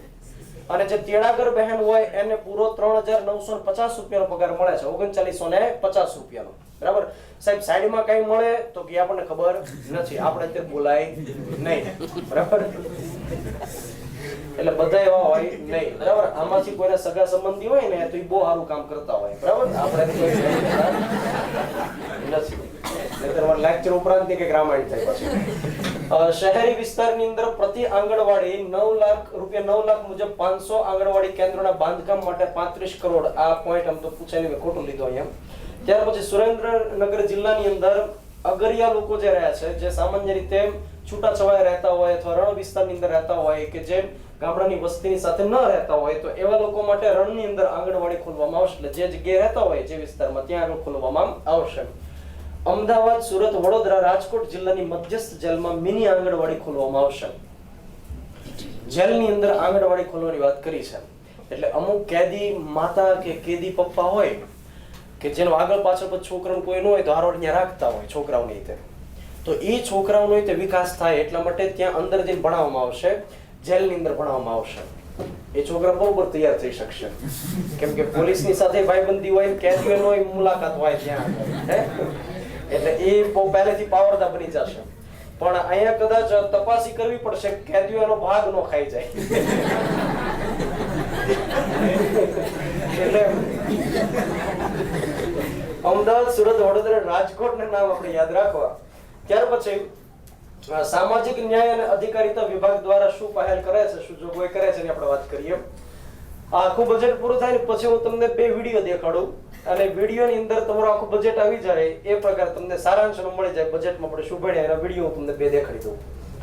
અનુસૂચિત જાતિના ખાનગી પ્રાથમિક શાળાની અંદર જે છોકરાઓ ભણતા હોય, છોકરા છોકરીઓ, એમને શિષ્યવૃત્તિ આપવામાં આવશે. 1 થી લઈને 8 ના જે કુમાર હોય છે, છોકરાને કુમાર તરીકે બોલાવવામાં આવે. એમ તો પ્રાઇમરી ની અંદર બધાને સારી રીતે બોલાવવામાં આવે. કુમાર જે હોય એ કુમારને કેટલા રૂપિયા મળે, 500 રૂપિયા મળવા પાત્ર થાય. અને જે સુકન્યા હોય, આ કન્યા, તમે જો કન્યા હોય ને એને સુકન્યા કહેવાય, પણ પુરુષને સુવર ન કહેવાય. કુમાર જે હોય 1 થી 8 ધોરણ સુધી જે ભણે એને 500 રૂપિયા, અને 1 થી 5 ની કન્યા હોય એને પણ 500 રૂપિયા. પણ કન્યાઓ જો 6 થી 8 ની અંદર ભણે તો એને 750 રૂપિયા શિષ્યવૃત્તિ મળવા પાત્ર થશે. એટલે અહીંયા શું થયું કે છોકરો 8 ધોરણ સુધી હોય તો 500 રૂપિયા, અને છોકરી જો 6 થી 8 ની હોય તો કેટલા રૂપિયા મળે, 750 રૂપિયા, 250 રૂપિયા ને વધારે મળવા પાત્ર થાય. તેમજ ગણવેશ માટે ઓલું જે ડ્રેસ કે ને, ડ્રેસ તો એ ડ્રેસ માટે કેટલા રૂપિયા મળે, 600 રૂપિયા મળવા પાત્ર થાય. ઓલું સફેદ શર્ટ હોય અને ઓલું જાંબલી જેવું કઈક પેન્ટ હોય તો 600 રૂપિયાને મળવા પાત્ર થાય. ત્યાર પછી જે લોકો વિકસતી જાતિના હોય, અનુસૂચિત જાતિના હોય અને છાત્રાલયમાં રહીને ભણતા હોય તો એમને માટે ભોજન બિલ કેટલું મળશે તો કે 1200 રૂપિયા મળતું હતું, હવે એની જગ્યાએ કેટલા કર્યા છે 1500 રૂપિયા મળવા પાત્ર થશે. એ જ રીતે આદર્શ નિવાસી શાળાની અંદર જે ભણતા છોકરાઓ હોય એને પણ 1200 રૂપિયાની જગ્યાએ 1500 રૂપિયા મળવા પાત્ર થશે. આ પ્રકારના પ્રશ્નો આપણને પરીક્ષામાં ચોક્કસ પૂછાશે, બધી શક્યતાઓ છે. જ્યારે ગુજરાત બજેટ બહાર પડતું હોય ને પછીની પરીક્ષા હોય ને એમાંથી ઘણા સવાલો નીકળતા હોય અને આ વખતે તો બહુ બધા ફેક્ટ્સ છે જે પરીક્ષામાં પૂછાઈ શકે. ત્યાર પછી સમૂહ લગ્નને પ્રોત્સાહન આપે છે. સમૂહ લગ્ન જે કરાવે અને જે કરે એ બે ફાયદો કરાવી દે છે. ફાયદો શું કરાવે છે તો કે અનુસૂચિત જાતિ કે વિકસતી જાતિની સંસ્થાઓ તરફથી 25 યુગલની મર્યાદામાં સમૂહ લગ્ન કરાવે તો જે લગ્ન કરાવડાવે એક રાષ્ટ્રીય કાર્ય છે અત્યારે, તો જે કરાવડાવે જે મદદરૂપ થાય કોઈકને ડેસ્ટિનેશન સુધી પહોંચાડાવે એમને 2000 રૂપિયા મળવા પાત્ર થશે અને જેણે સાંસ્કૃતિક કાર્યક્રમ કર્યો છે એમને 12000 રૂપિયા મળવા પાત્ર થશે. મારા માટે કોઈ વિચારવું નહીં હમણાં. ત્યાર પછી સમાજ સુરક્ષા. સમાજ સુરક્ષાની અંદર જે વૃદ્ધ લોકો હોય, જે વૃદ્ધાશ્રમની અંદર રહેતા હોય તો પર પર્સન અત્યાર સુધી અમને 1500 રૂપિયાની ગ્રાન્ટ મળતી હતી વૃદ્ધાશ્રમની અંદર પર પર્સન. માનો કે 10 જણા રાખ્યા હોય તો 10 × 1500 એટલી મળતી ગ્રાન્ટ સરકાર તરફથી. હવે ગ્રાન્ટ કેટલી કરી નાખી છે 2160 રૂપિયા. તો આ સવાલ પણ આપણને પૂછાય. ત્યાર પછી નિરાધાર વૃદ્ધ પેન્શન અંતર્ગત 750 રૂપિયા દર મહિને વૃદ્ધ લોકોને આપવામાં આવે, પણ એમાં જે લોકો 75 ને વટાવી ગયા હોય એમને 1000 રૂપિયા આપવામાં આવશે. માનસિક રીતે જે દિવ્યાંગ લોકો હોય અને જેને 80% જેટલી દિવ્યાંગતા હોય એવા લોકોને માસિક 1000 રૂપિયા મળવા પાત્ર થશે. એટલે સંવેદનશીલ સરકાર છે એવું કહેવા માંગે છે. ત્યાર પછી અહીંયા પણ એ જ વાત છે કે જે સવર્ણ હોય અને એ પણ કોઈ હોસ્ટેલની અંદર રહેતા હોય તો એમને પણ 1200 રૂપિયાની જે ભોજન બિલ મળતું હતું એની જગ્યાએ 1500 રૂપિયા મળવા પાત્ર થશે. નિગમ દ્વારા ચાલતી જે હોસ્ટેલ્સમાં રહેતા હોય એમને આ સુવિધાનો લાભ મળશે. તો આપણે ભોજન બિલ આવે એટલે હું યાદ રાખવાનું 1500 રૂપિયા યાદ રાખવાનું. કોઈ પણ જગ્યાએ ગમે ભણતું હોય ભોજન બિલ આવ્યું એટલે દર મહિને 1500 રૂપિયાનું ખાઈ જાય એવું આપણે યાદ રાખવાનું. ત્યાર પછી પંચાયતની અંદર શું વાત કરે છે તો કે આ યોજના વિશે લગભગ બધાને ખબર હોય. કેટલા ગામડામાંથી આવે છે ઉજવણી કરો તો ખરો, બધા ઉજવણી કરો. બહેનોમાંથી ખાલી 3-4 ન આવતી હોય, ઘણી બધી આવતી હોય ગામડામાંથી. લે બરાબર છે. ગામડાની અંદર એક સુવિધા હોય છે ડોર ટુ ડોર કલેક્શન. કચરો લેવા માટે આવે, ઓલો બેલ વાગે ટ્રેક્ટર આવે, સ્વચ્છ ભારત લખેલું હોય ટ્રેક્ટર ઉપર અને એક બેલ મારો વાળો હોય અને એક ટ્રેક્ટર હકારો વાળો હોય, બરાબર. અને એક જણો વધારાનો એવો રાખ્યો હોય જે હોટી હાથમાં હોય ને હરખું કરતો હોય કચરો. 2-3 ની ટીમ હોય. હવે એ પંચાયતને દર મહિને કેટલી ગ્રાન્ટ મળે તો કે ગામડાની અંદર વસ્તી કેટલી છે એની પર આધાર રાખે. ગામડાની વસ્તી જો 3000 રૂપિયા હોય 3000 હોય તો એને ગ્રાન્ટ કેટલી મળે તો કે 3 × 6000 રૂપિયા મળે. દરેક વ્યક્તિ દીઠ 2 રૂપિયાની ગ્રાન્ટ મળે એટલે 5000 ની ગામડાની વસ્તી હોય તો 10000 રૂપિયા આ ડોર ટુ ડોર કલેક્શનના મળે. હવે એની અંદર વધારો કર્યો છે. વધારો શું કર્યો તો કે પર પર્સન 2 રૂપિયા મળતા હતા એની જગ્યાએ હવે કેટલા મળશે 4 રૂપિયા મળવા પાત્ર થશે. એટલે 3000 ની વસ્તી હોય તો હવે કેટલા રૂપિયા મળશે 12000 રૂપિયા મળવા પાત્ર થશે. એટલે ક્યારેક ગામડે આટો મારો તો સરપંચને પૂછવાનું કે કા શું થયું કઈ ગ્રાન્ટનું પર પર્સન જે 4 રૂપિયા મળે છે તો શું થયું, કેમ કે મોટા ભાગના ગામડાઓની અંદર આ વ્યવસ્થા શરૂ નથી, બરાબર. તો આ વ્યવસ્થા અત્યારે કરી છે કે 4 રૂપિયા કરી દીધા છે. અને ગ્રામ પંચાયતની અંદર હાઈ સ્પીડ ઇન્ટરનેટ લાવવાની વાત છે. ભારત નેટ પ્રોજેક્ટની ચર્ચા આપણે કેન્દ્રીય બજેટમાં પણ કરેલી હતી કે ત્યાં આગળ હાર્ડવેર આપવામાં આવશે એટલે કે કોમ્પ્યુટર આપવામાં આવશે. ત્યાર પછી હાઈ સ્પીડ ઇન્ટરનેટ આપવામાં આવશે, ઓપ્ટિકલ ફાઈબરની મદદથી ઇન્ટરનેટ મળશે.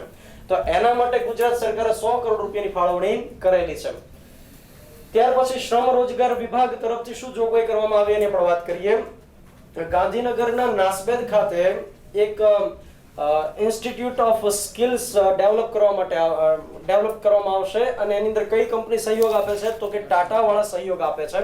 એટલે જેમ આઈટીઆઈ કેમ આવેલી છે ટેકનોલોજી નું જ્ઞાન આપવા માટે અલગ અલગ પ્રકારના ફિલ્ડનું, તો એ પ્રકારે એક સ્કિલ્સ આપવા માટેના કોર્સ ત્યાં ઊભા કરવામાં આવશે. આપણને સવાલ એ પૂછાય કે કઈ જગ્યાએ ઊભી કરવામાં આવશે તો કે ગાંધીનગરના નાસબેદ ખાતે. અને કઈ કંપનીની સહયોગથી તો કે ટાટાના સહયોગથી ઊભી કરવામાં આવશે, જેથી કરીને આમ કહે છે કે લોકો સ્કિલ મેળવશે અને કંઈક કામ ધંધામાં વધારો કરશે.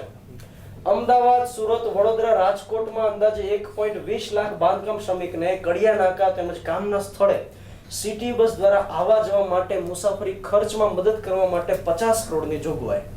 એટલે હું કહે છે ઇન શોર્ટ કે આ 4 શહેરની અંદર બાંધકામ શ્રમિક હોય એમને આવવા જવાનો પાસ કંઈક આપી દેશે ત્યાંથી. અને બીજી પણ એક આપણને ખબર છે કે બાંધકામ શ્રમિક હોય એમને કડિયા નાકા પાસેથી શું મળતું હોય? 10 રૂપિયામાં ટિફિન મળતું હોય.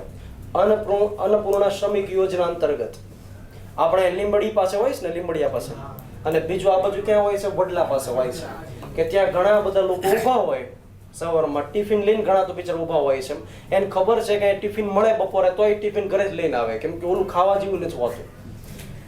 પહેલા 50,000 શ્રમિકો લાભ લેતા હતા, અને અમુક સમય પહેલા ન્યૂઝપેપરમાં આવ્યું હતું કે 5,000 લોકો હવે લાભ લેતા નથી. ટિફિન ઓલા 10 રૂપિયામાં આપે તોય, સામેથી આપે તોય લેતા નથી, કેમ કે કોન્ટ્રાક્ટ ઉપર કામ સોંપે છે. જે તે વ્યક્તિને જે ટેન્ડર ભરે અને કામ સોંપે એ ગમે એવી વસ્તુ ત્યાં આપવા માંડે છે, બરાબર.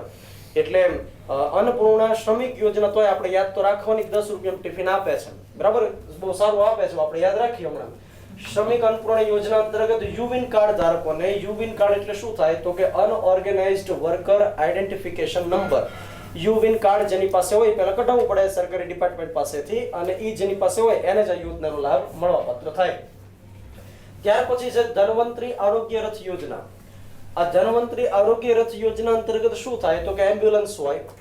આ એમ્બ્યુલન્સ શું કરે તો કે કામના સ્થળ હોય ત્યાં આગળ જાય, અથવા તો બાંધકામ શ્રમિકો જે જગ્યાએ રહેતા હોય ત્યાં આગળ જાય, અને એમને જે કઈ પ્રકારની બીમારી હોય, તકલીફ હોય એનું સોલ્યુશન ત્યાં કરે.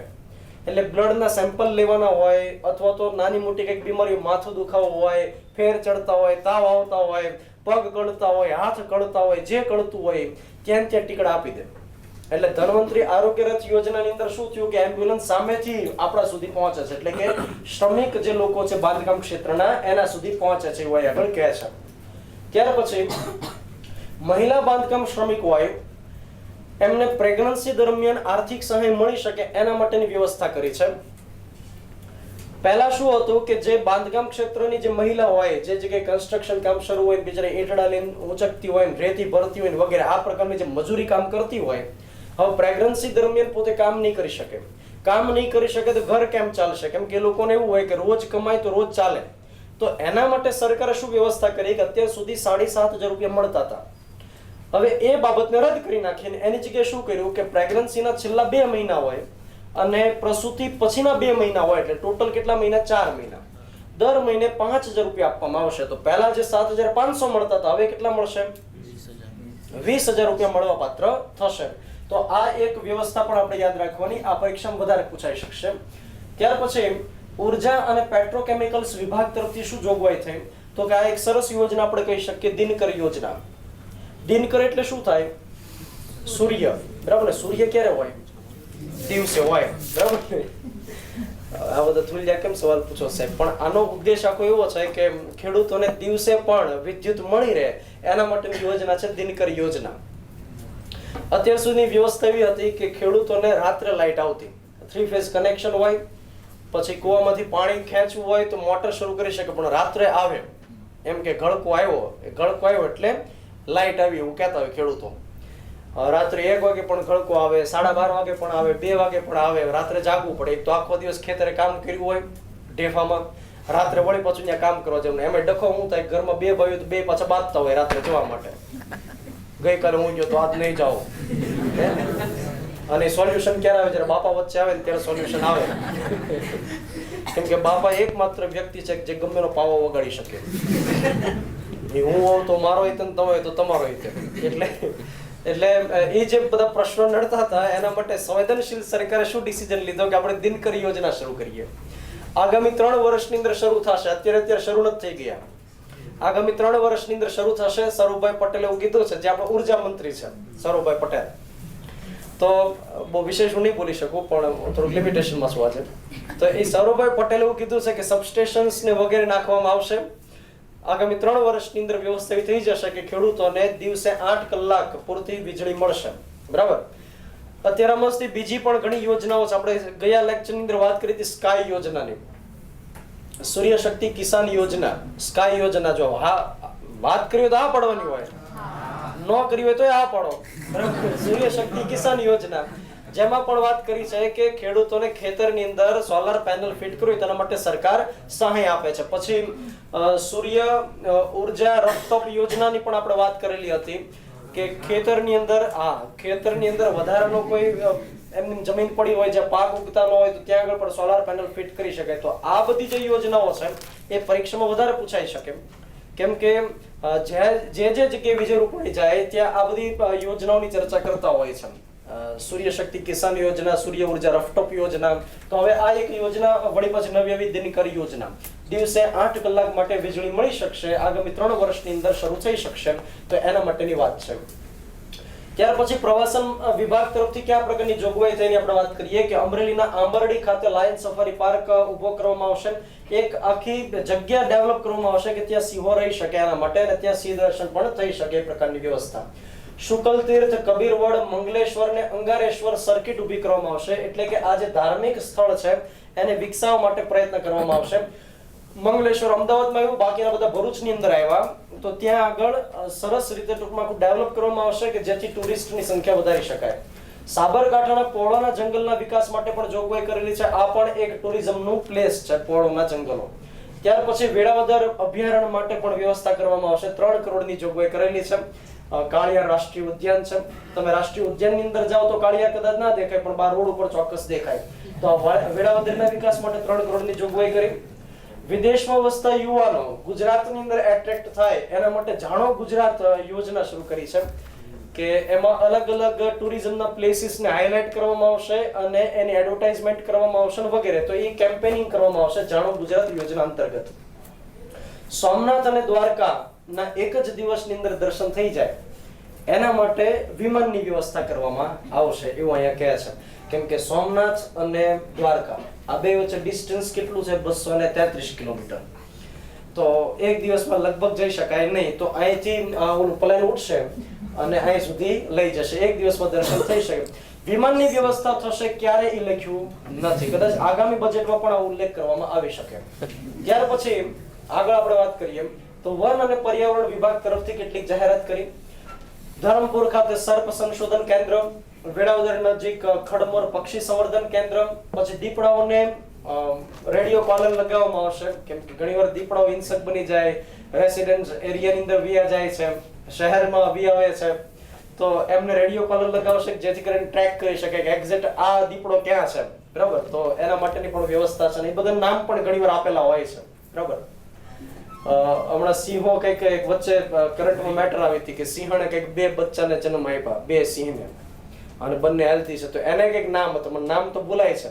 એમાં જે સિંહ હતો એનું કઈક નામ હતું અને જે સિંહણ હતી એનું કઈક નામ હતું. અને ઘણીવાર સિંહના નામ પરીક્ષામાં પૂછવામાં આવે છે. વચ્ચે કઈક સિંહનું મૃત્યુ થયું હતું તેનું નામ પૂછાઈ ગયું હતું કે કયા સિંહનું મૃત્યુ તાજેતરમાં થયું. એટલે આવા સિંહના જે નામ આવે ને એ પણ આપણે યાદ રાખવા. ત્યાર પછી આદિવાસી વિસ્તારની અંદર ડ્રેગન ફ્રૂટના ઉછેર માટે 10 કરોડની જોગવાઈ કરવામાં આવેલી છે. ગૃહ વિભાગ તરફથી એવું કહે છે કે હોમગાર્ડ્સની સંખ્યામાં વધારો કરવામાં આવશે અને આટલાનો વધારો કરાશે એવું કહે છે. સાથે પોલીસ કર્મીઓના રહેઠાણ બાંધવા માટે આગામી આટલા આવાસ બનાવવાની વાત કરવામાં આવી છે કે પોલીસ માટે આટલા મકાન બનાવી દેશે. 13,851 જેટલા આવાસ બંધાવી દેશે. અમારા આવાસ નથી જોતા ભાઈ, ખાલી એમને નોકરી આપી દો અત્યારે અમારા પૈસા રહી જઈશું, પણ તમે ભરતી કરો ઝડપથી. અત્યારે પોલીસ કમિશનરની કચેરી કેટલા શહેરોની અંદર આવેલી છે? 4 શહેરોની અંદર આવેલી છે. રાજકોટ છે, વડોદરા છે, સુરત છે અને અમદાવાદ છે, બરાબર. બાકીની કોઈ જગ્યાએ પોલીસ કમિશનરેટ વિસ્તાર નથી, પણ ગાંધીનગરને પોલીસ કમિશનરની કચેરી મળશે તો આ પણ એક 5મી કચેરી બનશે. બાકી બધી જગ્યાએ કેવું હોય કે ભાવનગર છે તો ભાવનગરની અંદર એસપી હોય છે. એ એસપી શહેરનો વહીવટ કરી શકે અને ગામડાઓનો કરી શકે, પણ જે કમિશનર હોય માત્ર શહેર પૂરતા હોય. તો પ્રમાણમાં જે મોટું સિટી હોય, દાખલા તરીકે અમદાવાદ છે તો સિટી જ પ્રમાણમાં મોટું છે, તો આખા શહેરનો વહીવટ કોણ કરશે? કમિશનર. એ ગ્રામીણ વિસ્તારનો વહીવટ કરી શકશે ને એના માટે એસપી હશે. તો હવે ગાંધીનગર માટે પણ એ રીતે પોલીસ કમિશનરની વ્યવસ્થા કરવામાં આવશે. અન્ન અને પુરવઠા વિભાગ તરફથી સારી જોગવાઈ છે કે અત્યાર સુધી રેશન કાર્ડ શોપ ઉપરથી, દીનદયાળ ઉપાધ્યાય રેશનિંગ શોપ ઉપરથી આપણને શું શું મળતું હતું? તો ઘઉં મળતા હતા, બાજરો મળતો હતો, ચોખા મળતા હતા, બરાબર. 2 રૂપિયા કિલો, 3 રૂપિયા કિલો એ રીતે આપણને મળતું હતું ઘઉં, બાજરો, ચોખા.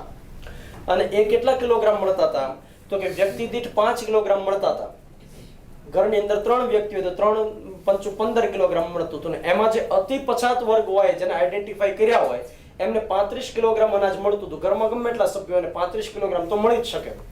આ પ્રકારની વ્યવસ્થા હતી. હવે એમાં ચોખા મળતા હતા પણ દાળ ભાત થતા નહોતા. તો હવે દાળ ભાત પણ કરી શકશે. શું કરવા? તો કે હવે તુવેર દાળ પણ મળશે. એ તુવેર દાળ કેટલી મળશે? 12 કિલોગ્રામ મળશે. તો ભાઈઓ અને બહેનો આ આપણે ખાસ યાદ રાખશું. કદાચ નવી જાહેરાત ન કરે કે અમારા લોકોને દાળ ભાત ખાતા કર્યા. 12 કિલોગ્રામ તુવેર દાળનું વિતરણ કરવામાં આવશે કુટુંબ દીઠ.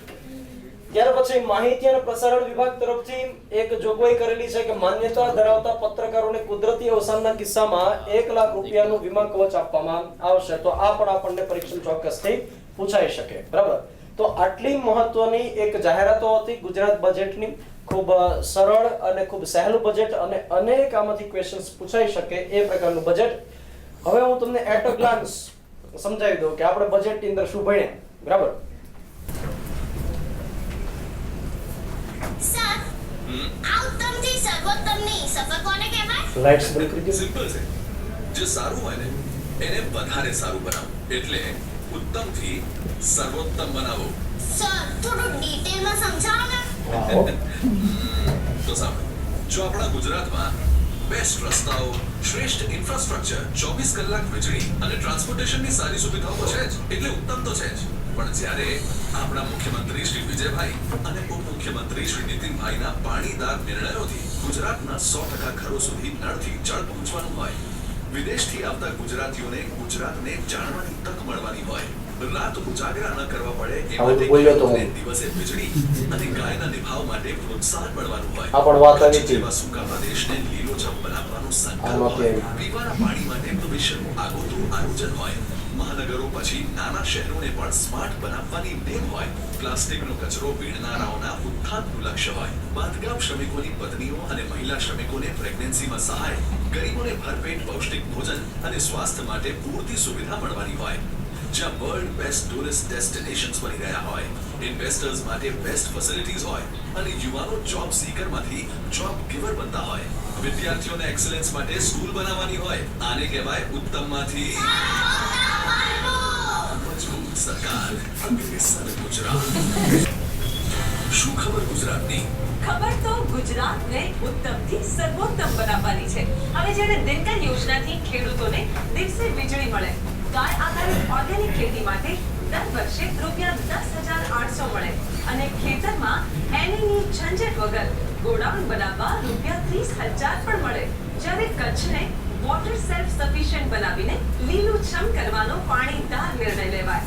પીવાના પાણીના આગોતરા આયોજન માટે દરિયાના ખારા પાણીને મીઠું કરવા માટે ડિસેલિનેશન પ્લાન્ટ લગાવાય, જ્યારે મહાનગરો પછી નાના શહેરો પણ સ્માર્ટ બનતા થાય અને સૌને પૌષ્ટિક આહાર મળે.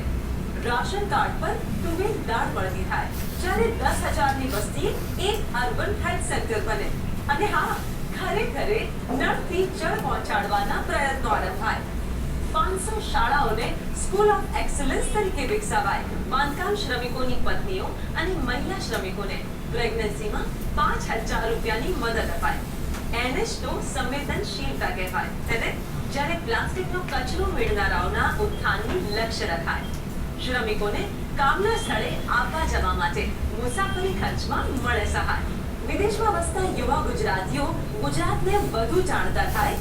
NH તો પ્રગતિ કહેવાય. અને ગુજરાત જ્યારે બેસ્ટ ઇન્વેસ્ટમેન્ટ હબ બને, યુવાનો જોબ ગિવર બને અને ગુજરાતમાં આવતા ટુરિસ્ટ વધે, સ્ટેચ્યુ ઓફ યુનિટીના વિશ્વમાં ગુણગાન ગવાય, ત્યારે જ તો ગુજરાત ઉત્તમથી સર્વોત્તમ બન્યું કહેવાય. અને તો આવી સર્વોત્તમ ખબરો સાથે ફરી મળીશું. જય હિન્દ. શું ખબર ગુજરાતની? એટલે બે વિડીયો જોઈ લઈએ ને તો આખો બજેટનો સારાંશ પણ આવી જાય.